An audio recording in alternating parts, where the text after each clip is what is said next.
तो कैसे हुई थी भगवान श्री कृष्ण की मृत्यु और कैसे हुआ था यदुवंशियों का सर्वनाश?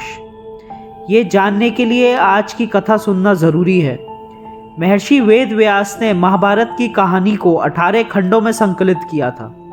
युद्ध के पश्चात भी बहुत कुछ ऐसा रह गया जिसके विषय में जानना बहुत ज़रूरी है।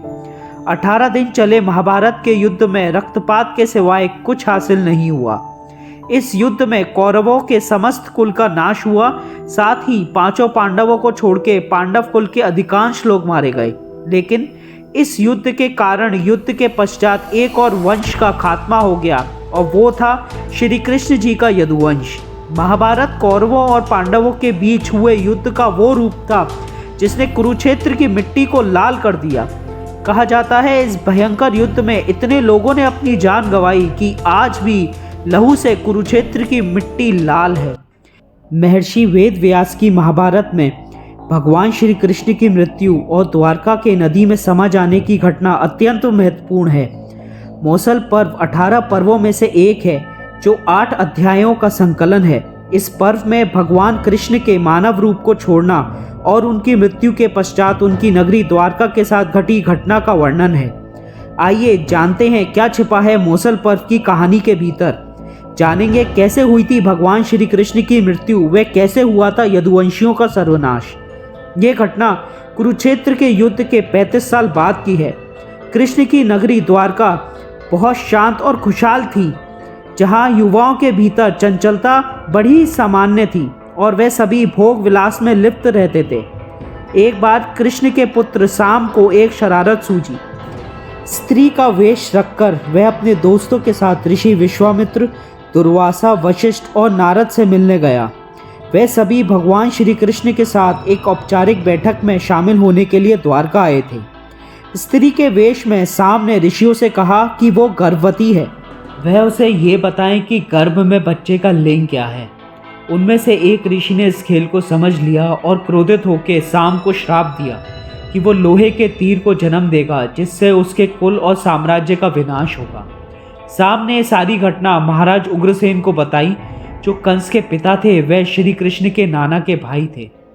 उग्रसेन ने साम से कहा कि वह तांबे के तीर का चूर्ण बनाकर प्रभास नदी में प्रवाहित कर दे। इस तरह उसे श्राप से छुटकारा मिल जाएगा। साम ने सब कुछ उग्रसेन के कहे अनुसार ही किया। साथ ही उग्रसेन ने यह भी आदेश दिया कि यादव राज्य में किसी भी प्रकार की नशीली सामग्रियां ना तो उत्पादन किया जाएगा और ना ही वितरण। इस घटना के बाद द्वारका के लोगों ने विभिन्न अशुभ संकेतों का अनुभव किया। सुदर्शन चक्र, श्री कृष्ण के शंख, उनके रथ और बलराम के हल का अदृश्य हो जाना, अपराधों और पापों में बढ़ोतरी होना, लाज शर्म जैसी चीजों का समाप्त हो जाना। चारों ओर अपराध और पाप का साया था। बुजुर्गों और गुरुओं का असम्मान, निंदा, द्वेष जैसी भावनाओं में बढ़त आदि सब द्वारका के लोगों का जीवन बन गया था। ये सब देखकर भगवान श्री कृष्ण परेशान हो गए और उन्होंने अपनी प्रजा से प्रभास नदी के तट पर जाकर तीर्थ यात्रा कर अपने पापों से मुक्ति पाने को कहा। सभी ने ऐसा ही किया, परंतु जब सभी यादव प्रभास नदी के किनारे पहुंचे तो वहां जाकर सभी मदिरा के नशे में चूर हो गए और भोग विलास में लिप्त हो गए। मदिरा के नशे में चूर होकर सात्विकी कृतवर्मा के पास पहुंचा और अश्वत्थामा के साथ मिलकर पांडव सेना के सोते हुए सिपाहियों की हत्या करने की आलोचना करने लगा। वहीं कृतवर्मा ने भी सात्विकी पर आरोप मढ़ना शुरू कर दिया। बहस बढ़ती गई और इसी दौरान सात्विकी के हाथों से कृतवर्मा की हत्या हो गई। सात्विकी पांडवों की तरफ से लड़े थे और कृतवर्मा नारायणी सेना की एक अशोहिणी सेना लेकर कौरवों की तरफ से लड़े थे।